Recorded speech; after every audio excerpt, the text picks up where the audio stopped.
இறைவா வணக்கம்.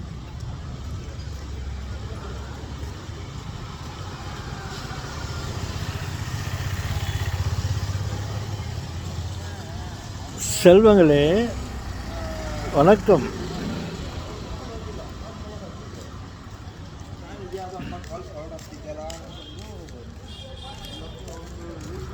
வணக்கம் தாத்தா.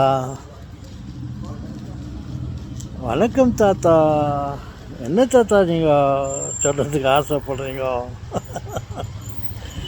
இல்லை, அந்த ஆசையை பற்றி தான் சில வார்த்தைகள் சொல்லலாம் என்று ஆசைப்படுகிறேன்.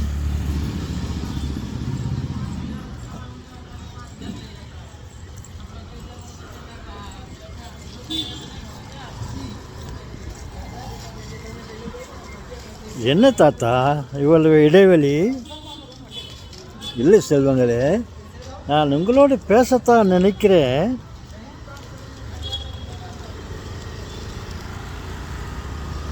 அந்த சமயத்தில் பலர் என் முன்பாக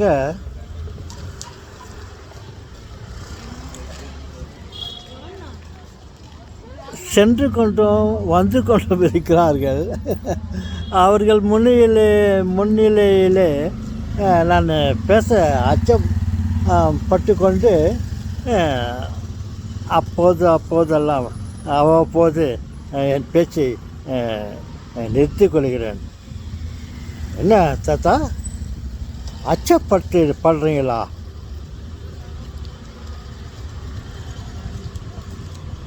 நீங்களாவது அச்சப்படுறதாவது? உங்களுக்கு அச்சம் என்பது மடமையடா. அச்சம் என்பது மடமையடான்றது உங்களுக்கு நல்லா தெரிஞ்சிருந்தோம். நீங்கள் ஏன் அச்சப்படுறீங்க? இல்லை சொல்லுங்களே, அப்படிப்பட்ட அச்சம் இல்லை.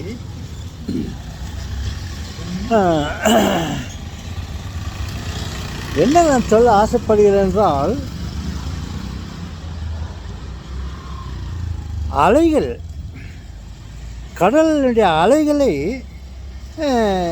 அடைக்க முடியாது என்று சொல்வார்கள். அது உண்மையும் கூட. ஆனால் நான் என்ன சொல்கிறேன் என்றால், அந்த கடல் அலைகளை வேண்டுமென்றால்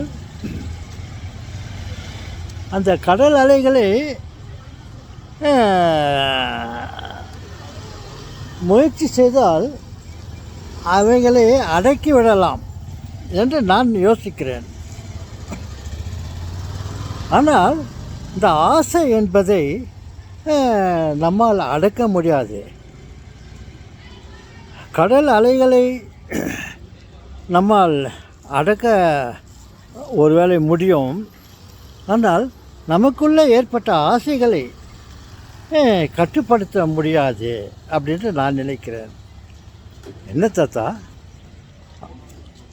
ஆசை என்பது அவ்வளோ பெரியதா?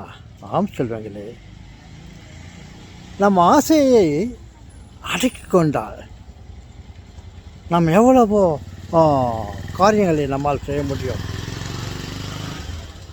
எதையெல்லாம் நம்மால் கட்டுப்படுத்தி கொள்ள முடியும் என்று நினைக்கிறேன். பாருங்கள், அன்று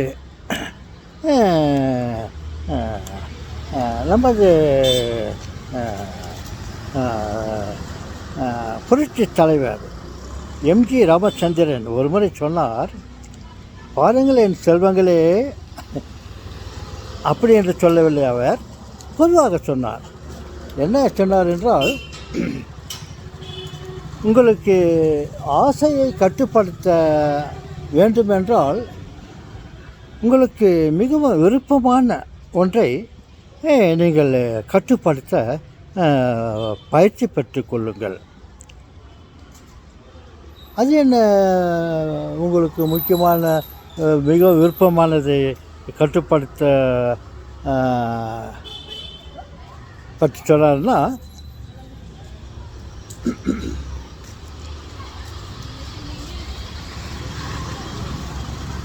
அவர் பொதுவாக இந்த கடலக்கொட்டைகளை கிரவுண்ட் நட்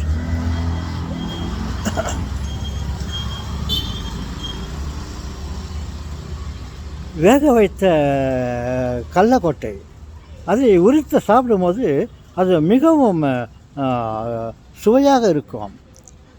அது பாதி கடலக்கொட்டையை சாப்பிட்டு கொண்டே இருக்கும்போது அல்லது அது 2-3 கடலக்கொட்டைகளை நாம் சாப்பிடும்போது சரி அதை நாம் சாப்பிடாமல் இதோடு நிறுத்தி கொள்ளலாம் என்று முயற்சி செய்தால் அது பொதுவாக ஆகாத காரியம் என்று சொல்வார்கள்.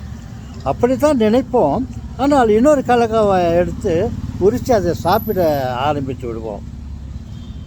அப்பேற்பட்ட கடலக்காவை நீங்கள் சாப்பிடும்போது அது மனதை கட்டுப்படுத்தி கொண்டு அந்த 2-3 கடலக்கொட்டைகள் சாப்பிட்டதோடு நாம் நிறுத்தி கொள்ளலாம் என்று யார் ஒருவன் மனதை கட்டுப்படுத்தி கொண்டு அந்த கடலக்கொட்டையை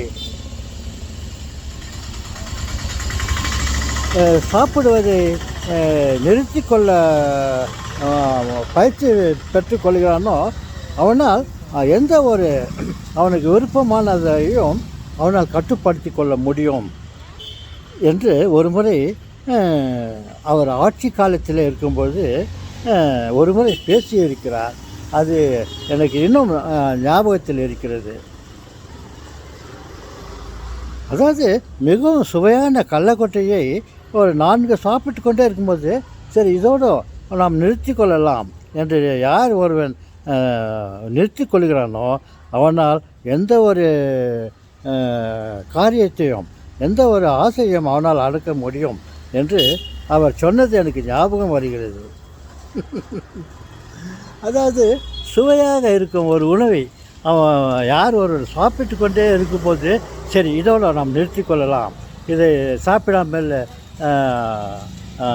வைத்து விடலாம் என்று முயற்சிக்கிறானோ முயற்சித்து அதை சாப்பிடாமல் வைத்து விடுகிறானோ அவனால் எதையுமே கட்டுப்படுத்த முடியும். அதற்காக இந்த மாதிரி பயிற்சிகளை நாம் அடிக்கடி செய்து கொண்டே இருந்தால் நம்மால் ஒரு ஆசையை கட்டுப்படுத்த முடியும் அப்படின்ட்டு நான் நினைக்கிறேன். ஓகே செல்வங்களே, அதை நம்ம கடைப்பிடிக்க வேண்டும் என்றால் நமது ஆசையை நாம் கட்டுப்படுத்தி கொள்ள பயிற்சி பெற்றுக்கொண்டால் எந்த ஒரு காரியத்தையும் நம்மால் செய்ய முடியும் என்று நான் உங்களுக்கு சொல்லுகிறேன். நீங்கள் முயற்சி செய்து பாருங்கள் சொல்லுங்கள். முயற்சி திருவினையாக்கும்.